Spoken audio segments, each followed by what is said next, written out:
lot of action in the 985 area last night. So, Mike, you tell me where to start, and we'll take a look at everything. Look, we'll start in Division One here. You know that's the big boys here. There's some outliers here, but I have to start out with St. Paul's. You know, the 9 seed. They've had a really good regular season. They just missed a bye. Um, Cass and I talked about this on Wednesday on our show, Cass, and we were kind of excited about this matchup. And Pineville had put up some points, but they had given up, a lot in that district they play in. And this game was not even close. St. Paul's kind of put it on them early. Cody Corrales did, what we call Cody Corrales stuff. I think he ran 114 yards on 12 carries, 3 touchdowns. If I had to guess, most of that was in the first half. They were up big. Brady Pearson had a big day. He had 2 carries for 26 yards and a touchdown. And he was 11 of 12 for 193 yards and 2 touchdowns. So not a bad day by the young man, the junior quarterback at St. Paul's. No, not at all. Yeah, I think it was 49-0 before half, which that was kind of surprising, to be honest with you. I didn't think it would be as bad as it ended up being. But, man, if you're St. Paul's, you couldn't ask for anything better. You get the running game going. I think Corrales actually went over 3,000 yards for his career. Yep. And I think he's like 30-some-odd yards short of the St. Paul's single-season record that he'll be going for next year. But it sets up a matchup next week with Evangel that's going to be very interesting. And if St. Paul's obviously going to go up there, they're going to try to run it. That's what they do. But if they could throw the ball and stretch the field, I know they hit Villa for a big touchdown pass last night. If they can add that, they're going to have to do that to go beat Evangel. They're not just going to be able to sit back there and run it. But running game and defense travels, so sets up a big one next week for them going to Evangel. Yeah, I thought that was big. Brennan Villa having 7 catches, over 100 yards and a touchdown. He really allows them to stretch the field, and that to me is going to be the game changer in the postseason as they get further and further along, where you're not just going to be able to ground and pound it a little bit. You're going to have to extend the defense and get them to not put 8-9 guys in the box. So that's really important. I'm really looking forward to this matchup. St. Paul's has what I believe is a very good secondary. Young man Christian Martin had an interception return last night for a touchdown. He's really good. Their other cornerback is a sophomore as well. They both have Division I offers. Aiden Brooks, all district guy last year. He's heading off to college to play at free safety. He's a ball hawk back there. It's a great matchup. I'm really looking forward to that one. It is. And looking at Evangel's schedule, they went 8-2. The 2 losses, there was their lowest point total of the season. They scored less than 33 points. Every other game they scored more than 40. So the blueprint's there for St. Paul's. You got to go play defense. That's a lot easier said than done, but they're going to have to try to muck it up and turn it into just almost a rock fight and try to keep that game in the 20s if they're going to have a chance. Yeah, I kind of my thought process, and we'll talk about some other teams that I feel like this too. You almost don't want a 70-yard touchdown run because, then you're just slinging the ball back and forth and trying to make stops and get you're going to have to find a way to be a little bit methodical, keep the ball out of these high-scoring offenses' hands and still be productive, right? So as an offensive coordinator, it's a tricky one. It is. And the more and longer that Pop Houston is on the sideline for Evangel, the better it is for St. Paul. So whatever you've got to do to keep him in that prolific offense on the sideline, you got to do it. Oh, yeah. Well, look, here's another matchup. Captain Shreve and Hammond. It was one we were intrigued about. We know what Captain Shreve does. We know what they can do on offense. Cass, that is a 14-13 game at the end of the first quarter. At halftime, it's 41-21. There's 62 points in the first half. And look, we talked about this, right? It's playoffs. You don't want to get in a situation where you just have to outscore the other guy over and over again. And that kind of happened to Hammond. But, congrats on a great season. They hosted a home game in a playoff. Coach Buckles has that group kind of on the uprise. They've continued to get better and better every year. But Captain Shreve was hitting on all cylinders last night. Yeah, great night for Hammond, and the fact that you're hosting a playoff game for the first time in a long time. The game starts off, we thought that Hammond could score with them. We knew they were going to have to score, but that offense with Captain Shreve led by Jamaica Plater, that running back, he's unbelievable. He's so good. And those teams, they score points. And we saw it with Parkway, which we'll get to here in a little bit. But you're going to have to outscore those teams, and it was just too much for Hammond. But great year by those guys, and that program is only going to get better under Coach Buckles. Yeah, no, Coach Sharp, athletic director, baseball coach there, does a phenomenal job. They've got a really good athletic program. The next one up, Mandeville. That was I'll tell you what happened. I didn't know any scores, right? We're playing. I saw some stuff at halftime, but we were kind of making some adjustments. So it's the end of the game, and I look at my watch. We're having team meeting, and I look at my watch, and I get a text from Crew Calora's dad that says, "Wait till you see this," right? And that's all he said.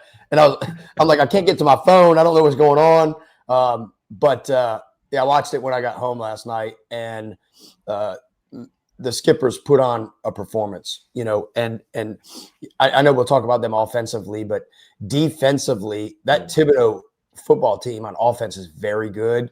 I'm not saying that holding them to 27 points is a huge feat, but they scored a couple late in that game. Mandeville was hitting on all cylinders. Calora, from what I saw so far, and I haven't been able to watch all the tape, but I think he had at least 4 touchdown passes and another running touchdown. And he ran for one, yep. Luke DeMello had a fantastic night at wide receiver. Jake Giacchetti, another one. Those kids are both juniors, very, very good. Both made some really tough runs, some yards after catch stuff that made them explosive. And then Jax O'Quinn, we don't talk about him enough. He kind of does everything for them. He'll play some H-back, he'll play some running back, he'll play some tight end. He plays defense. He caught a ball last night for a touchdown as well. Look, it's the time of the year where you just get excited about everything. But this Mandeville team, look, I don't think anymore that they can't be led by their quarterback. I think now that's who they are, and they're fully capable of going and doing damage because of their quarterback. Yeah, and we've talked about it. You could see it coming. We talked about it the last few weeks. He just kept getting better and better and better and better. He's no longer a freshman quarterback, no matter what his report card says. Yep. But I feel like he grew up last night. It became his team.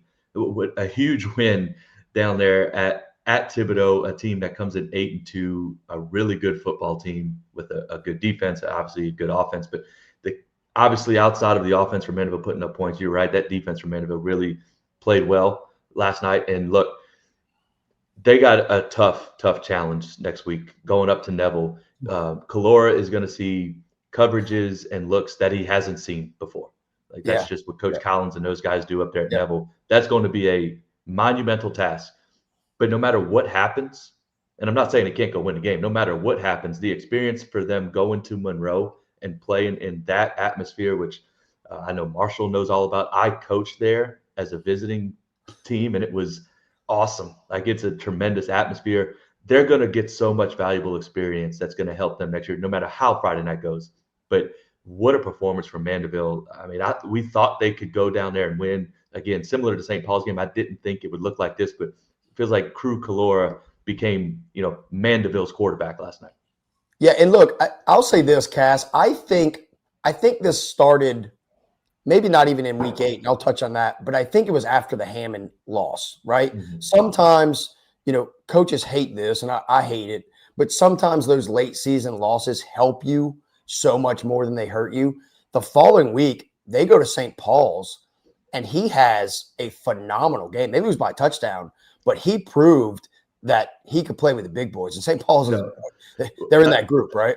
I think you're right. That was the game that he started being inserted in a running game a little bit more. And physical. I think, yes. And that's when it kind of started to come to life, and it all came together for him last night. Yeah, no, that's a phenomenal matchup next week. Neville in those all blacks and those black helmets, man.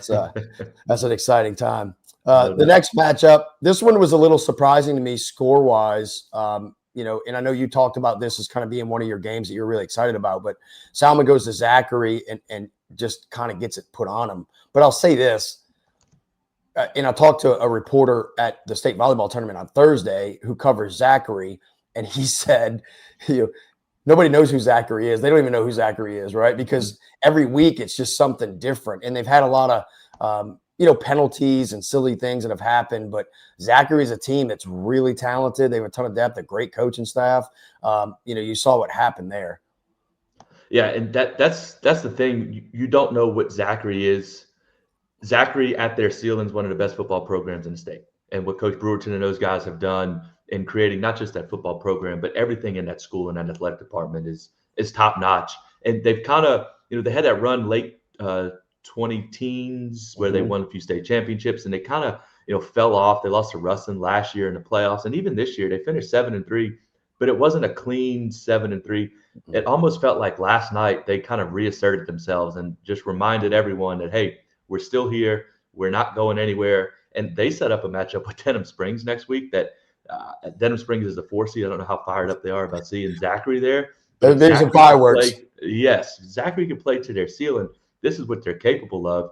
And for Salmon, you got Dejon Howard coming back for you again next year. And I think it was like 48-9 at one point. It really got away from him. Yeah. But again, the fact that they were able to win, going back to week 10, they beat Chalmette the way they do. They take the trip to Zachary. Just going to play in these types of environments in these games, it's so invaluable, and it's going to help them moving forward. Great year by those guys and Coach Shooter, but it feels like Zachary last night just kind of reintroduced themselves to the state. And I'll say this, Coach Shooter and that group, that group, they did a great job all season. The summer, I can promise you, everyone will know who Dejon Howard is. Yep. He's going to light up 7-on-7 stuff, and he'll be out there. They get Rayshawn Coleman, one of their better wide receivers, back as well. They lose some guys. They lose some guys in the secondary, which hurts. But here's the biggest thing for me that I'm excited about: Salmon will be in 4A next year.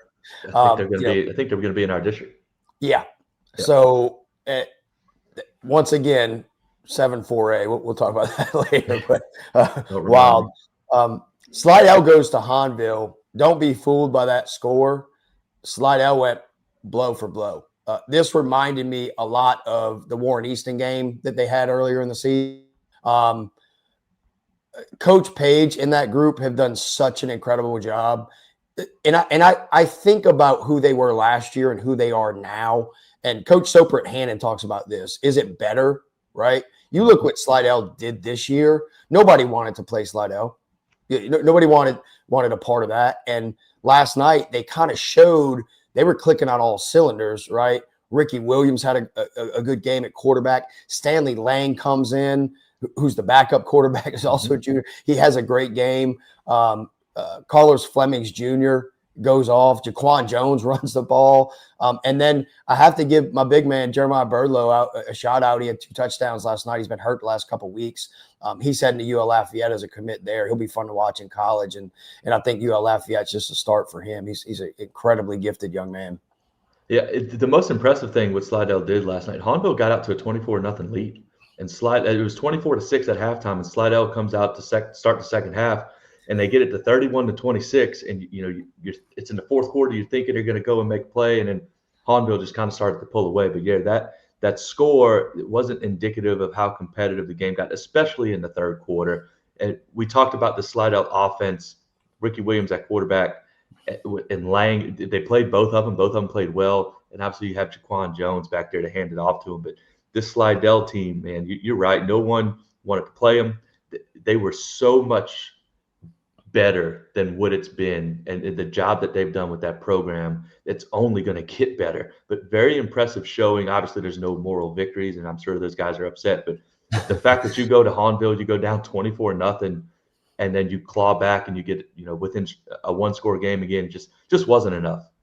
Yeah, and I have to give credit to Coach Page. What he's building there from a culture standpoint, I'll tell you right now, Slidell will not flinch. I don't, him and that staff, they coach their butts off, man. It doesn't matter if they're up 20 or down 20. They're going to play hard. Yep, and that shined through all year. Yep. I mean, you playing with a backup quarterback in the middle of your season trying to go win a district title. Don't flinch. We go win games in overtime. Yep. We go down to Hahnville. It's 24-0. Nothing's going right when we get off the bus. We get it back and we make it a ball game in the second half. So, yeah, no doubt, Coach Page and those guys have done a tremendous job. Yeah, look, program-changing season for those guys for sure. Kind of springboard them for next year. Covington heads to Parkway. We knew what Parkway could do offensively. We said this. can you go blow for blow on offense? Look, I'll be honest. When I saw 30 points from Covington, I was like, oh, okay. They put up some points. It's hard to win a football game when you give up 51. It is, and that they got pulled into a Parkway style game. Like Covington's chance, much like Hammond and Captain Trebe, they were going to have to keep it in the 30s because Covington such inconsistent up and down year, whatever you want to call it. But they were so talented, and they just couldn't defensively. They just couldn't hold on long enough for Parkway to give their offense time to figure it out and score enough points. But that's a tough trip going up there. And it was a one-score game most of the game. Parkway started to kind of roll late, and those offenses up there, tremendously talented. They score a lot of points. And to go up there and win, you've got to get them to play your game. And Covington's chance was to win this game, 30-27 or something along those lines. Yeah. They weren't going to outscore them. It just didn't happen for them. Yeah, no, it's a tough ending for them. I thought they were really talented, and look, they've got a lot of kids coming back. Especially in the secondary too. That secondary is elite. And there's a kid, a wide receiver, Brashawn Weary, who is. He's going to be really good. Juwan Brock got a lot of hype, and he as he should. He's very talented. He's a Texas State commit, but I'm excited about Weary. And Fussel's coming back for his senior year, right after a whole season under his belt and get healthy. That offensive line was young and all new. That was a big thing for them this year, so they'll have some experience there. It's an exciting time. Let's move to Division II. Here's one that St. Michael's. I was getting some texts last night from a buddy of mine. His kid's there. St. Michael's kind of just handled that game, but I got to give Laranja some credit. And here's another one I'm really excited about next year. Tidarius Holland. If you don't know that name, get used to it. He went off a little bit last night. Laranja's biggest issue really, and I know it's no excuse for Coach Powell. He's not going to use it, but they're decimated with injuries at key spots. And I'll let you break the news since we couldn't do it early in the week. But Rylan James did not play. Go ahead, Coach. No, he didn't. He had surgery on his knee about a week and a half ago. So obviously he was out for them that year. He'll be ready to go for next year. But it wasn't just him. They had 3 or 4 guys that were out, like key players. They went to St. Michael with a skeleton crew. Talking to Coach Powell, he said the good thing is that we had to play a few games with this crew already, and the bad thing is that we had to play a few games with this crew. Like it's just a tough deal, and he's not going to make excuses. This game was close early, and just the depth, and you just can't. It's hard to play 4 quarters when you're almost playing with one hand tied behind your back. But those guys, that program's in a great spot. Those guys are always going to be physical. They're going to be well coached, and they got some playmakers that. The future's bright for this program as well. Maybe felt like it might just be a year early this year, but moving forward, and if they can get healthy and stay healthy, moving forward, this Laranja program is going to be in a very good spot. And look, good on St. Michael's. We talked earlier; they were the 9 seed last year and lost to Hannon in the same exact spot this year. They were able to kind of put the game away and move on. So good for them for moving on. But not the best ending for Laranja, but definitely the future is going to be bright under Coach Powell. Yeah, no, it's exciting. Look, we'll speed this up. I'm going to get Marshall back on track here time-wise. But Lakeshore, let's talk about this. Next week, the Cecilia, Lakeshore, Franklinton triangle continues, right? Cecilia, won that state championship last year. Once again, they're that mid-seed. It's like, gosh, dang it, man. Nobody wants to play Cecilia again. They've got, 2 years in a row of really good success. So, but I'm excited about this one. I think this will be our North Shore game of the week. We'll have Roger Glenn there covering that one live. I'm excited about Lakeshore there. Yeah, no, Lakeshore, we know what they're going to be. It's going to be big, physical, run it right at you with Birdie Loudmilk. At quarterback, they're going to play hard. Cecilia is probably a little bit underseeded because of the schedule they played. And they went on the road all last year through the playoffs and won a state championship. So this is a big-time matchup in just the second round. Like Lakeshore better be ready to go for this game. Yeah. No, Franklinton gets a big win last night. Huge congrats to Jacob Crane. He breaks the all-time passing record at Franklinton. Joins Terrence McGee for over 5,000-yard club. Massive success for him. They kind of handle Rain 51-14. That's a big matchup next week with Jennings, and Franklinton gets it at home, which I think is, having that 8 seed was really, really important. Absolutely. And the offense looked like what you wanted it to look like last night if you're Coach Salt and Jacob Crane. This is a big-time matchup. Jennings is a good football team, but the fact that they don't have to go to Jennings, they have it in their backyard, that could be the difference. But, again, Franklinton's starting to play their best ball at the right time. Well, and look, to me, there's 2 really good atmospheres. If you can make it to Amite City or you can make it to Franklinton, like you get there on a Friday night, it's a good time for sure. No doubt. Pearl River loses a tough one. This one was a bit surprising to me, honestly. I thought that Pearl River had the key ingredients to get that win and run the ball, but I've got to give Opelousas a ton of credit. They held Pearl River to under 100 yards of total offense. And Opelousas, they always their schedule early on. They play Turlings, Alexandria, Zachary, Natchitoches Central. So talk about being underseeded. Like that's a good football team that comes in at the 19 seed. Like that's just the product of the power ratings. But you're right. They go in against into Pearl River. Pearl River's trying to find their first playoff home win. And it's been a little bit, hadn't it? Yeah. It'd be their second ever, right? They've got one in their history. Yeah, they just could not get it done, but great season by those guys. And look, Gage Duran, I love that kid. I hope he gets an opportunity to play at the next level. And I don't know if that's on offense or defense, but he's really good, as well as Braden Hutchinson, their quarterback and defensive back. I talked to, it was you, and I talked to Coach Soper a little bit about this. That Hutchinson kid, if it's 15 years ago, he might be on a campus in December. Right.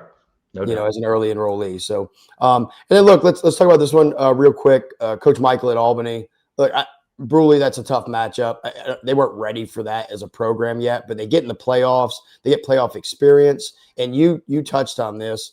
You get an extra week of practice. Like, you're practicing when nobody else is practicing, and that's so important for the kids and the culture to know that the playoffs.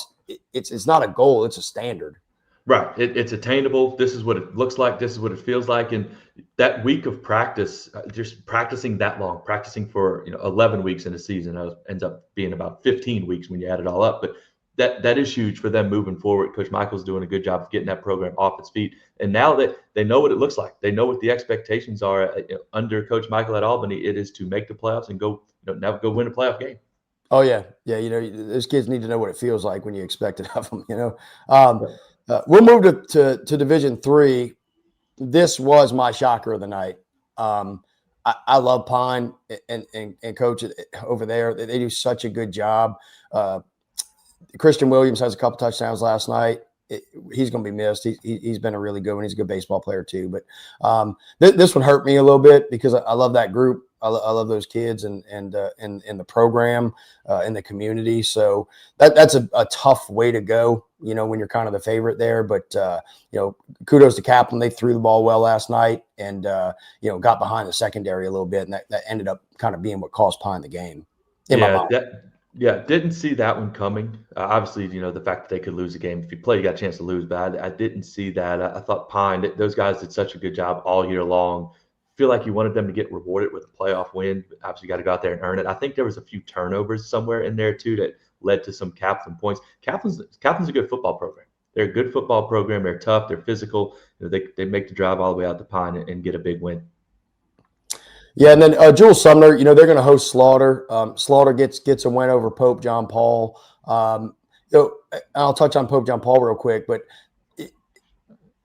what Coach Pygott is doing there with numbers, size, scheme, he's continued to develop that program year after year after year. Like, they're not going anywhere. Like, don't be afraid, Pope fans and kids. Like, it's going to continue to happen, and they're moving up to 3A, so That's right. That'll be a bit different. But that means you've got more kids, right? So it's a good thing that happens. The Jules Sumner Slaughter matchup, I'll say this.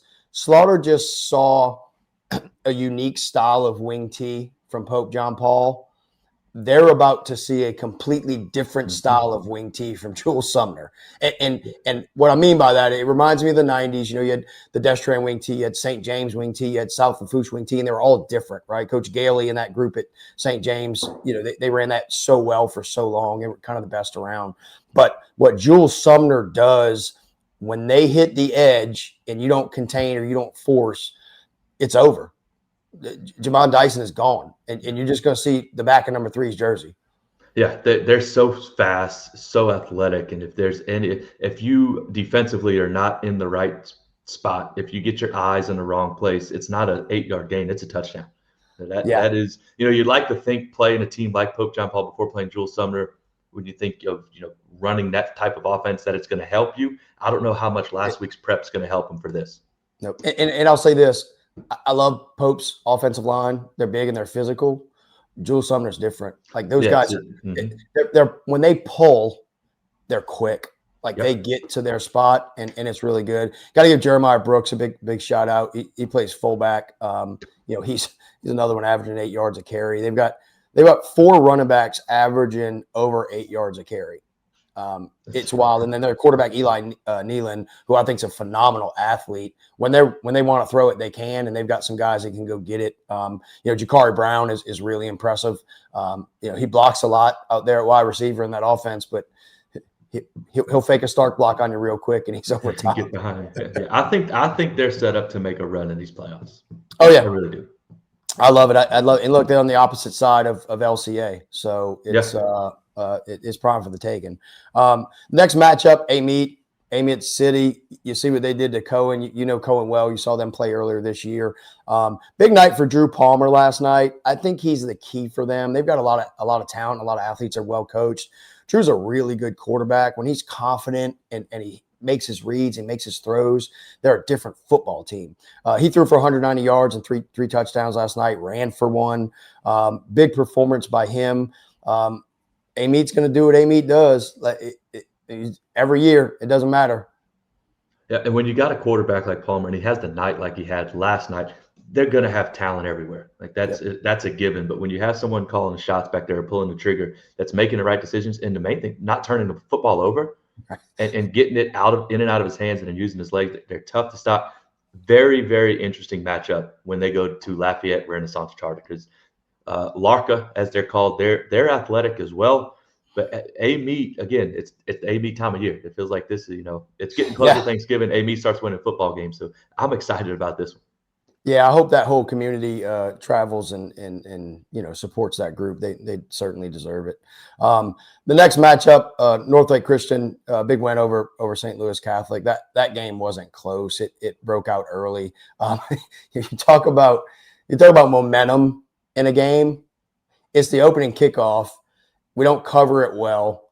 They run it back to like the 50, and our senior soccer player kicker, who weighs about 135 pounds, annihilates the returner on the sideline. He fumbles. That'll get him going. We recover it and we score the next play, right? And I didn't have the kicker with a big hit on the bingo card for momentum changer, We've but big shout out to my boy Braden Finkley for being tough. He was on the bench for a little while after that, but he realized he might not be able to run through everybody. But it's all right. It was worth it. I saw that Northlake ran 22 plays. Was that right? We had 9 plays in the first half. Yeah. So I'll tell you some stats here. Cam Casnave, 12 carries, 220 yards, 4 touchdowns. Jordan Willis had 2 interceptions. He returned 1 for a touchdown. He ran another touchdown. Charlie Gilmore, a 72-yard touchdown. He had 2 catches for 40 yards.